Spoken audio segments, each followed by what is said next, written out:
എനിക്കിപ്പോൾ ക്യാൻസറിൻ്റെ അസുഖമാണ്. 3 ഓപ്പറേഷൻ കഴിഞ്ഞു. എനിക്ക് രോഗമാണെന്ന് ഞാൻ ഡോക്ടറുടെ കൈക്ക് വെച്ച് അറിഞ്ഞ സമയത്ത് തന്നെ ഞാൻ അവിടെ വെച്ച് ഈശോയോട് പറഞ്ഞ 2 കാര്യമാണ്. എൻ്റെ പ്രിയപ്പെട്ട അച്ഛന്മാർ എൻ്റെ ഇടവകയിൽ നിന്നും കാര്യസ്വാനിയുമായിട്ട് എനിക്ക് പരിശുദ്ധ കുർബാന ഇവിടെ കൊണ്ട് തരും. ഈശോയെ തിന്നുന്നയാളാണ് ക്രിസ്ത്യാനി. അവൻ്റെ ഉള്ളിൽ ഈശോ ഉണ്ട്. 25 റേഡിയേഷനും കീമോയ്ക്കുള്ള സമയത്ത് ആൾക്കാർ ചോദിക്കും പള്ളി വരാവോ, മുടി പൊഴിയല്ലേ, ഛർദ്ദിക്കല്ലേ. എനിക്ക് എൻ്റെ മുടിയും പൊഴിഞ്ഞില്ല, ഛർദിലും വന്നില്ല. ആപ്പാട് ശാലം മരവിപ്പുണ്ട്, അത്രയേ ഉള്ളൂ. ഒരു ദിവസം ഒരാൾക്കെങ്കിലും ഒരു 10 രൂപയുടെ അല്ല നമ്മുടെ ഒരു വാക്കിൻ്റെ ഒരു നന്മ പറയാതിരിക്കുന്ന ഒരു ദിവസം, അല്ലെ ഒരു സഹായം ചെയ്യാത്ത ഒരു ദിവസം ഉണ്ടായി.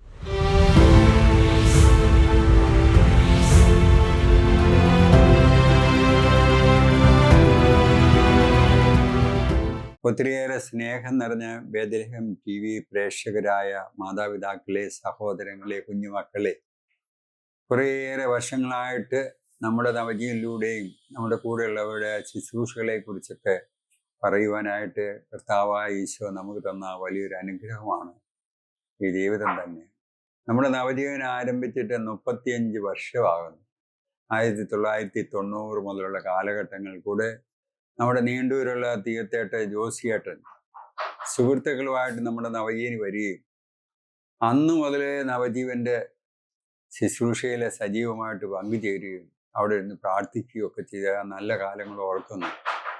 ഇന്ന് നമ്മുടെ ജോസിയേട്ടൻ രോഗാവസ്ഥയിൽ വീട്ടിൽ ഇരിക്കുക, ക്യാൻസർ രോഗം പിടിപെട്ടിരിക്കുക. പുറത്തോട്ടിറങ്ങി ഒരു ശുശ്രൂഷ ചെയ്യാനോ മറ്റു പലരെയും കാണാൻ പറ്റാത്ത സാഹചര്യത്തിലും ഫോണിൽ കൂടെ പല ആളുകളെയും പലതരത്തിൽ കൂടെ സഹായിച്ചുകൊണ്ടിരിക്കുകയാണ് ചെയ്യുന്നത്. ഫോണിൽ കൂടെ ഇപ്പോഴും ശുശ്രൂഷ തുടർന്നുകൊണ്ടിരിക്കുകയാണ്. ഈ രോഗാവസ്ഥ പുള്ളിയെ ഇതുവരെ മാനസികമായിട്ട് ബാധിച്ചിട്ടില്ല. പുള്ളി വളരെ ആത്മീയമായിട്ട് സന്തോഷവാനാണ്. ഞങ്ങളൊക്കെ എപ്പോൾ വീട്ടിൽ വന്നാലും സംസാരിക്കുമ്പോൾ എപ്പോഴും ചിരിച്ചുകൊണ്ട് ദൈവവചനം പറയുന്ന ഒരു ജോസിയേട്ടനെയാണ് ഞങ്ങൾക്ക് എപ്പോഴും കാണാനായിട്ട് സാധിക്കുന്നത്. ജീവിതത്തിൽ ഒത്തിരിയേറെ ആത്മീയ സന്തോഷം അനുഭവിക്കുന്ന ഒരു വ്യക്തിയാണ് തീയത്തേട്ടെ നമ്മുടെ ജോസിയേട്ടൻ. കാരണം ഒരു സമയത്തും ഈ രോഗത്തിന്റെ ഭാരം ഓർത്ത് ദുഃഖത്തിന്റെ മുഖം കാണാനായിട്ട് ഇടയായിട്ടില്ല. എപ്പോഴും സന്തോഷവാനായിട്ടിരിക്കുന്നു. എപ്പോൾ വന്നാലും ദൈവവചനം പറയുന്നു, ഒരു കുഴപ്പമില്ലെന്ന് പറയുന്നു. അതിന് ഞാൻ നമ്മുടെ സ്നേഹം നിറഞ്ഞ നമ്മുടെ ജോസിയേട്ടനെ ബേത്ലഹേം TV പ്രേക്ഷകർക്കായിട്ട് ഒന്ന് പരിചയപ്പെടുത്താനായിട്ട് ആഗ്രഹിക്കുകയാണ്. ആരംഭത്തിൻ്റെ കാലഘട്ടങ്ങളിൽ കൂടെ, കാരണം ദൈവം നടത്തിയ ആ നിറവേറ്റിയ അനുഗ്രഹങ്ങൾ നമ്മുടെ പ്രിയപ്പെട്ടവർക്ക് എല്ലാവർക്കും ഒരു അനുഗ്രഹമായി തീരുവാനും അവരും ഈ അങ്ങനെ ഒരു ആഗ്രഹത്തിൽ കൂടെ ജീവിതം ആരംഭിക്കുമ്പോഴല്ലേ അവർക്കും നമുക്ക് കിട്ടിയ അനുഗ്രഹങ്ങൾ അവർക്കും കിട്ടാനായിട്ട് പരിശുദ്ധാത്മാവ് ഒരുക്കുന്നത്. അതിനുവേണ്ടി ജോസിയേട്ടനിൽ കൂടെ കർത്താവ് നയിച്ച ആ നല്ല കാലങ്ങളെയും അതുപോലെ തന്നെ ആ കോവിഡിൻ്റെ കാലഘട്ടങ്ങളിൽ എന്തുമാത്രം ശുശ്രൂഷകൾ ചെയ്തിട്ടുണ്ട്, അതേക്കുറിച്ചൊക്കെ നമ്മുടെ പ്രേക്ഷകരെ അറിയണമല്ലോ.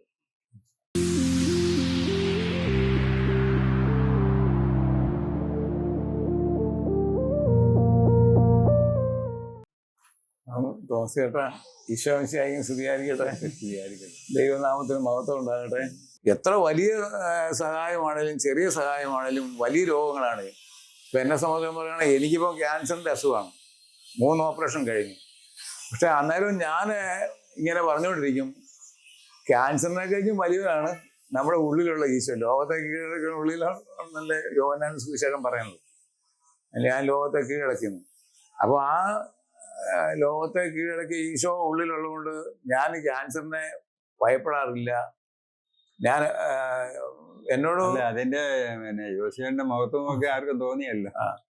ഞാൻ എല്ലാ ദിവസവും പള്ളിയിൽ പോകും. 2 വർഷമായിട്ട് ട്രീറ്റ്മെന്റ് തുടങ്ങിയിട്ട്. ഇപ്പം ഞാൻ ദിവസവും ക്യാൻസർ വാടിപ്പോയി മരിക്കാറായി കിടക്കുന്നവരടുത്ത് പോയി പ്രാർത്ഥിക്കുക, ഒരു അത്യാവശ്യ കാര്യങ്ങളൊക്കെ ചെയ്യാൻ നമ്മുടെ നവജീവനപ്പെടുത്തി. അപ്പൊ അവിടെ ചെല്ലുമ്പോൾ എന്നാന്ന് വെച്ചാൽ രോഗിയെ കഴിഞ്ഞും ദുഃഖമാണ് രോഗിയുടെ കൂടെ നിൽക്കുന്നവരുടെ മുഖം. അതേസമയത്ത് ഇവിടെ വരുമ്പം ജോസിന്റെ മുഖം ഒരു രോഗവും ഇല്ലാത്തവരെ പോലെ ജോസ് നമ്മളോട് സംസാരിക്കുന്നു, ഭാര്യ ലിസിയും സംസാരിക്കുന്നു. വലിയൊരു സന്തോഷത്തിന്റെ മുഖമാണ് കാണാൻ പറ്റുന്നത്. അതിൻ്റെ ഒരു വലിയൊരു ദൈവാനുഗ്രഹം എന്ന് പറഞ്ഞാൽ, എനിക്ക് രോഗമാണെന്ന് ഞാൻ ഡോക്ടറുടെ കൈക്ക് വെച്ച് അറിഞ്ഞ സമയത്ത് തന്നെ ഞാൻ അവിടെ വെച്ച് ഈശോയോട് പറഞ്ഞ 2 കാര്യമാണ്. ഒന്ന്, എനിക്ക് പരിശുദ്ധ കുർബാന മുടങ്ങരുത്. രണ്ടാമത്, ദൈവത്തോട് ചോദിക്കാൻ ഇടയായത്. അപ്പം ഞാൻ പാടിയൊരു പാട്ടാണിത്. പരീക്ഷ എൻ്റെ ദൈവം അനുവദിച്ചാൽ പരിഹാരം എനിക്കായി കരുതിയിട്ടുണ്ട്. അത് ഇന്ന് വരെ പാടിക്കൊണ്ടിരിക്കുക. വേറെ ഒരു വലിയൊരു സന്തോഷമുള്ള കാര്യം പറയാം. നമ്മുടെ ജോസിയേട്ടന് ഈ നീണ്ടൂര് ഇങ്ങനെ പ്രാവട്ട ഈ അടുത്ത പ്രദേശങ്ങളിൽ വെച്ച് ഇങ്ങനെയുള്ള ശുശ്രൂഷയ്ക്ക് മുന്നോട്ട് വരാനും എല്ലാവർക്കും വേണ്ടി ത്യാഗം സഹിച്ച് കഷ്ടപ്പെട്ട് അതും ഇഷ്ടപ്പെട്ടുകൊണ്ട് കഷ്ടപ്പെട്ട് ഇങ്ങനെ വന്നപ്പോഴത്തേന് അതിലൊരു വലിയ അനുഗ്രഹം. അത് ഈ അടുത്ത കുറെ കരകളിൽ വെച്ച് അതിൻ്റെ ഏറ്റവും കർത്താവിൻ്റെ മുമ്പിൽ നിൽക്കുന്ന ശുശ്രൂഷ എന്നൊരു വ്യക്തിയായി രൂപാന്തരപ്പെടുത്തുവാൻ ഈ 35 വർഷക്കാലത്തെ ജീവിതം കൊണ്ട് ദൈവം അനുവദിച്ചു, സ്വർഗം തുറന്ന് അനുവദിച്ചു. അത് ഈ നാടിന് മുഴുവനും അറിയാം. ഈ നാട് മുഴുവനും അറിയാം. അതിൽ ഏറ്റവും വലിയൊരു സന്തോഷം എന്നെ സംബന്ധിച്ച് പറയാൻ, അന്ന് കണ്ട ചിരിയും അന്ന് കണ്ട മുഖവും അന്ന് കണ്ട വിനയവും അന്ന് കണ്ട എളിമയും അന്ന് കണ്ട വിനയവും അന്ന് കണ്ട വിധേയത്വവും ഇന്നും നിലനിന്നുകൊണ്ടേയിരിക്കുകയാണ്. അതാണ് ഏറ്റവും വലിയ ഒരു ശുശ്രൂഷയുടെ മഹത്വം എന്ന് പറയുന്നത്. എപ്പോഴും ചിരിച്ചും സന്തോഷിച്ചും പ്രാർത്ഥിച്ചും ഒരേ രീതിയിൽ ഇങ്ങനെ പോകുന്നത് കാണുമ്പം വലിയൊരു ആത്മീയമായ സന്തോഷം. പല ആളുകളും നമ്മുടെ പ്രാർത്ഥന ശുശ്രൂഷയ്ക്ക് വരും, കുറച്ച് കഴിയുമ്പോൾ കുറച്ച് ആവേശത്തോട് വരും, കുറച്ച് കഴിയുമ്പോൾ ഒന്നുമില്ല, അവർ പഴയ മനുഷ്യനെ സ്വീകരിച്ചു, അവർ പഴയ ആളായി. ഇപ്പൊ ഒരു 2 വർഷം കഴിഞ്ഞ് ജോസിയേട്ടനെ ഇവിടെ ഇരുന്ന് ഇങ്ങനെ ഈ ഫോണിക്കൂടെ തന്നെ ശുശ്രൂഷ ചെയ്യാൻ തുടങ്ങിയിട്ട് ഈ 2 വർഷത്തെ ശുശ്രൂഷ എത്ര വലിയ അനുഗ്രഹമായിരുന്നു. ഈ ഇത്രയും മേലാതെ ഈ കാസ്റ്റ് ബാധിച്ച് ഇവിടെ ഇരുന്നിട്ടും എന്തെല്ലാമൊക്കെയാ ചെയ്ത്. അതിന്റെ ഒന്നാമത്തെ ഒരു കാര്യം ഞാൻ പറയും, ഞാൻ ഇതിനായിട്ട് മേലാന്ന് പറഞ്ഞിട്ടില്ല. അതിലുപരി ഒരു കാര്യം എന്ന് പറഞ്ഞതെന്ന് വെച്ചാൽ, ഞാൻ ഈശോയോട് ചോദിച്ച പരിശുദ്ധ കുർബാന ഈ 2 വർഷമായിട്ടും ദേവാലയത്തിൽ പോകാൻ പറ്റാത്ത സമയത്ത് എൻ്റെ പ്രിയപ്പെട്ട അച്ഛന്മാർ എൻ്റെ ഇടവകയിൽ നിന്നും കാര്യസ്വാനിയുമായിട്ട് എനിക്ക് പരിശുദ്ധ കുർബാന ഇവിടെ കൊണ്ട് തരും. ആ കുർബാനയാണ് ഏറ്റവും വലിയൊരു ശക്തി.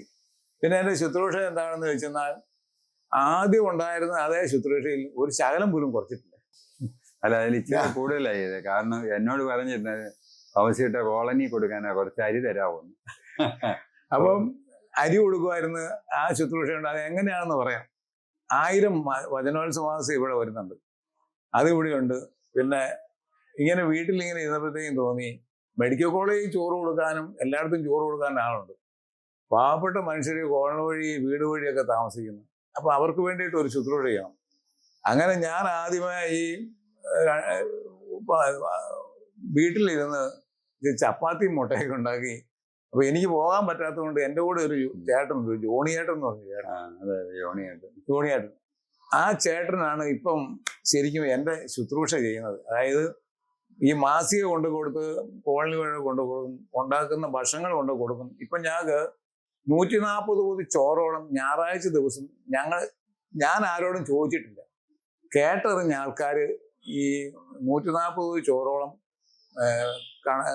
കണക്ട് ചെയ്ത് ഇങ്ങനെ കോളനി വഴി കൊണ്ട് കൊടുക്കുന്നുണ്ട്.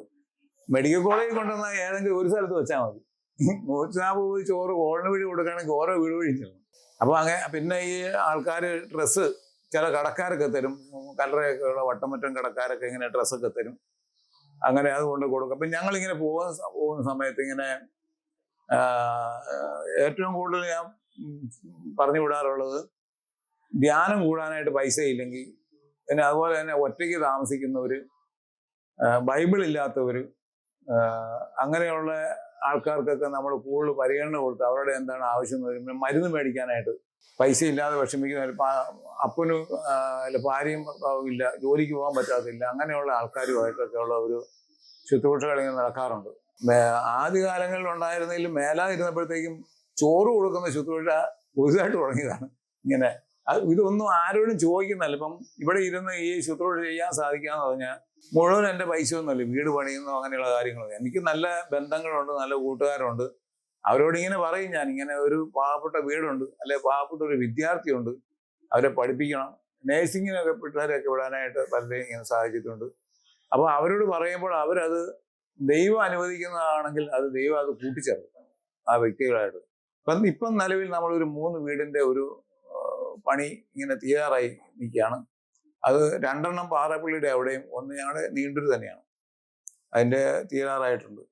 പിന്നെ എനിക്കൊരു കാര്യം എനിക്ക് നവജീവനുമായിട്ട് ബന്ധപ്പെടുമ്പോഴത്തേക്കും ഓർക്കാനുള്ളത് തോമസ് ചേട്ടനെ കുറിച്ച് ഓർക്കുമ്പോൾ അത് ഞാനൊന്ന് പെട്ടെന്നൊന്ന് ഓർത്തു പോയതാണ്. ആദ്യകാലങ്ങളിൽ കൂടെ നിന്നവരെയും സഹായിച്ചവരെയും പ്രാർത്ഥിച്ചവരെയും എല്ലാം മറക്കാത്തൊരു ബന്ധം. ഇപ്പം ഇങ്ങനെ മേലാതിരിക്കുന്ന സമയത്ത് അവരുടെയൊക്കെ വീടുകളിൽ വരിക. ഇപ്പം ഞാൻ ഇപ്പം 2 വർഷത്തോളമായി നവജീവനി പോവാതായിട്ട്.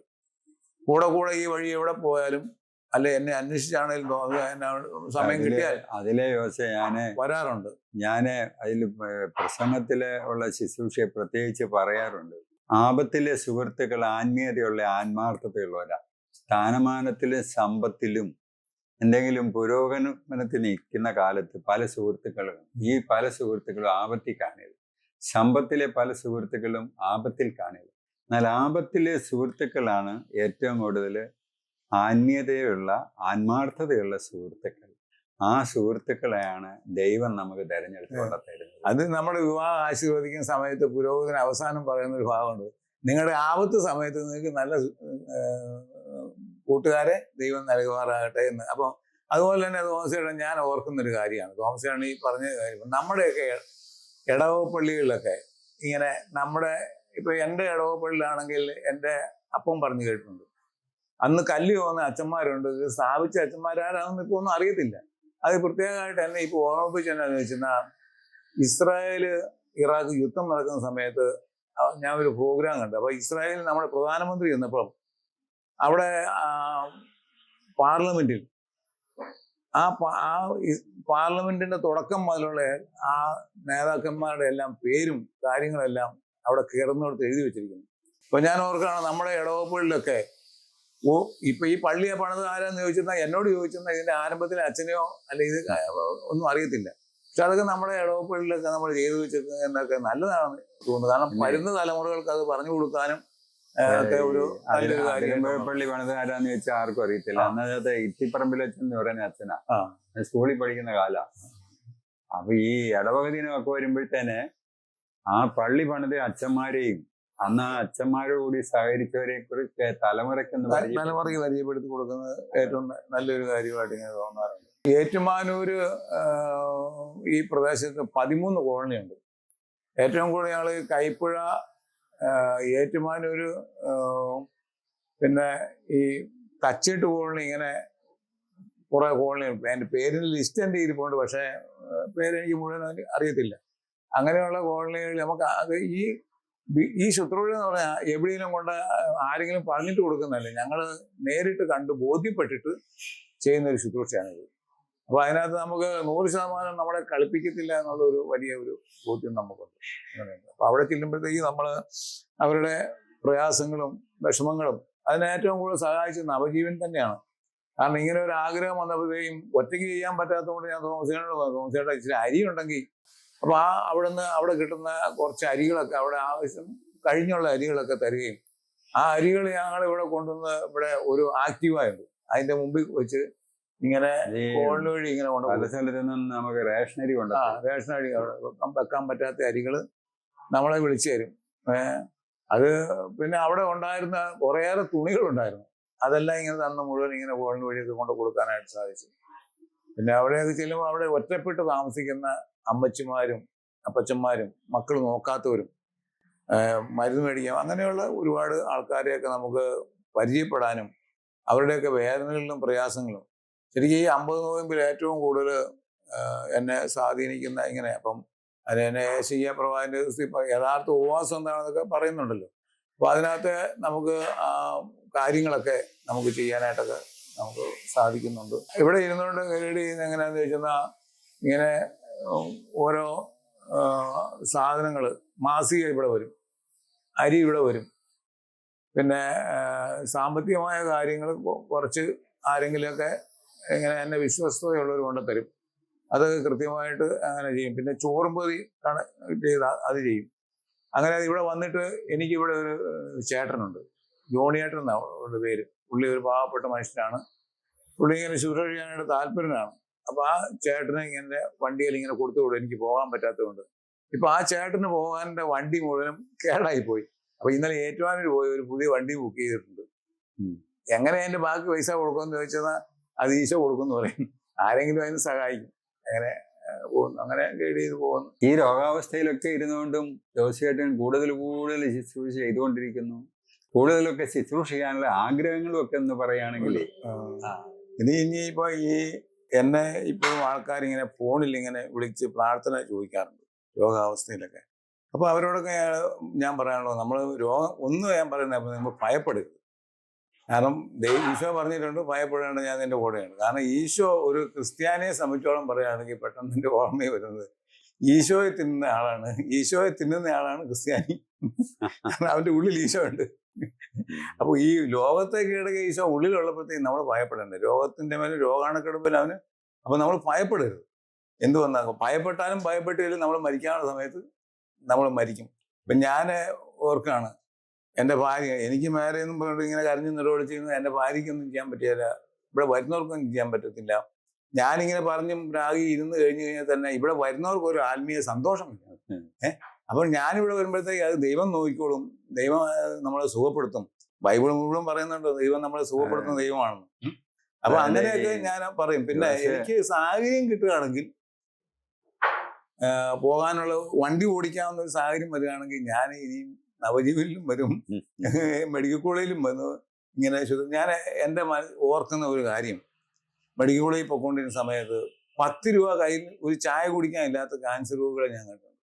ഇപ്പൊ എനിക്ക് ക്യാൻസർ രോഗം കാണാനില്ല, എൻ്റെ 2 കയ്യിലും പിടിക്കാൻ ആൾക്കാരുണ്ട്, അത്യാവശ്യം 3-4 മുറികൾ വീടുണ്ട്, അത്യാവശ്യം പൈസ കയ്യിലുണ്ട്, ഇനി സഹായിക്കണോ ചോദിച്ചാൽ തരാൻ ആളുണ്ട്, കയറി കിടക്കാൻ ഇടവുള്ളൂ. അപ്പൊ അവരെ കഴിഞ്ഞ് എത്രയോ ഭേദമാണ് ഞാൻ. എനിക്കിപ്പോൾ 67 വയസ്സായി. ഈ 67 വർഷം എൻ്റെ കണ്ണ് കാണാം, എനിക്ക് ആരോഗ്യമുണ്ട്. ആരോഗ്യം കുറഞ്ഞമാര് പറയേ തന്നതിനെ ഓർത്ത് ദൈവത്തിന് തേങ്ങ ഉണ്ട്, ചെലവ് കഴിഞ്ഞ് മിച്ചം നെല്ലുണ്ട്, വീട്ടിൽ കപ്പയുണ്ട്, തേങ്ങ എന്ന് പറഞ്ഞ് അനുഗ്രഹങ്ങൾ മിച്ചവാ.